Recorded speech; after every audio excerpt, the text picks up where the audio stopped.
안녕하세요. 교통사고 전문 변호사 김정조입니다. 교통사고 이후 인공관절 치환수를 받게 된 분들이라면 단순히 치료비를 보상받는 수준으로는 부족한 경우가 많습니다. 수술 이후에도 통증이 남거나 관절 운동이 제한되거나 심하면 작업 자체를 바꿔야 하는 상황까지 생기기 때문입니다. 이런 경우 보험사와의 합의 전에 반드시 확인하고 준비해야 할 사항들이 있습니다. 오늘은 인공관절 치환수를 받은 교통사고 피해자가 보상에서 불이익을 피하기 위해 꼭 알아야 할 유의사항을 정리해 드리겠습니다. 인공관절 수술은 그 자체로 신체에 큰 손상이 가해진 상황을 의미합니다. 사고로 관절이 심하게 파열되거나 기능이 회복할 수 없을 정도 손상되었을 때 의사가 이제 금속이나 세라믹 같은 인공삽입물을 넣어 관절 기능을 대체하는 수술입니다. 이런 수술을 받고도 이전처럼 정상적인 활동을 하기 어렵다면 후유장애로 인정될 가능성이 높습니다. 하지만 보험사 입장에서는 합의금을 낮추기 위해 후유장애 인정 자체를 어렵게 만들거나 진단 기준이 미비하다는 이유로 감액을 주장하는 경우가 많습니다. 그래서 이제 첫 번째로 중요한 건 치료가 충분히 끝나기 전에는 합의에 응하지 않는 것입니다. 일부 보험사는 수술 직후 빠르게 합의를 종용합니다.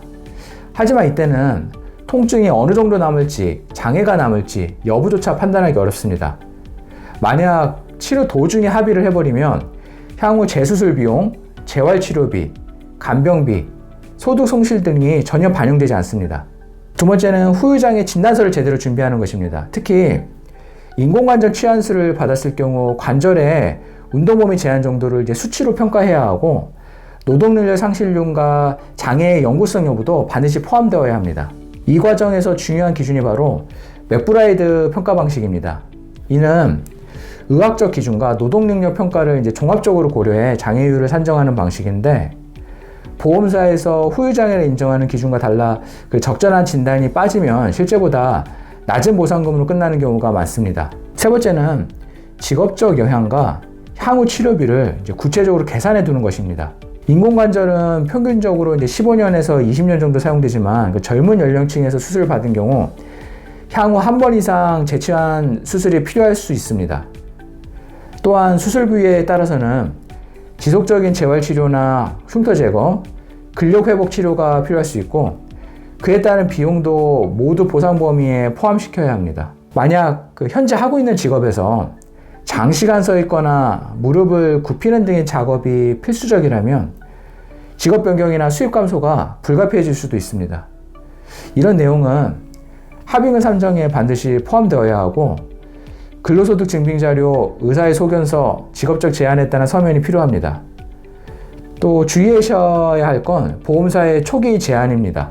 초기 합의금은 대개 실제 손해액에 비해 매우 낮게 책정됩니다. 그 이유는 간단합니다. 피해자 대부분이 의료 지식이나 손해액 계산 기준을 잘 모르기 때문에 상대적으로 낮은 금액에 쉽게 합의할 가능성이 높기 때문입니다. 합의 제안을 받았다면 통화 내용을 녹취해두고 합의 조건을 반드시 서면으로 요청하고 내용에 문제가 있다면 바로 수락하지 말고 의료 자료와 수입 관련 자료를 토대로 다시 검토하는 게 좋습니다. 결국 핵심은 자료 준비입니다. 치료기간, 장애 가능성, 재수술 가능성, 직업 변화, 수익 감소, 향후 치료비 이런 모든 요소들이 합의금 산정의 기준이 되기 때문에 치료를 마친 뒤 충분한 회복이 되었는지를 확인하고 전문의의 후유장애 진단과 직업 영향 평가가 준비된 상태에서 합의를 진행하는 것이 안전합니다. 교통사고로 인한 인공관절 수술은 단순한 사고 보상 그 이상입니다. 적절한 시기와 방식으로 합의에 임하셔야 실질적인 보상을 받을 수 있습니다. 시청해 주셔서 감사합니다. 김정조 변호사였습니다.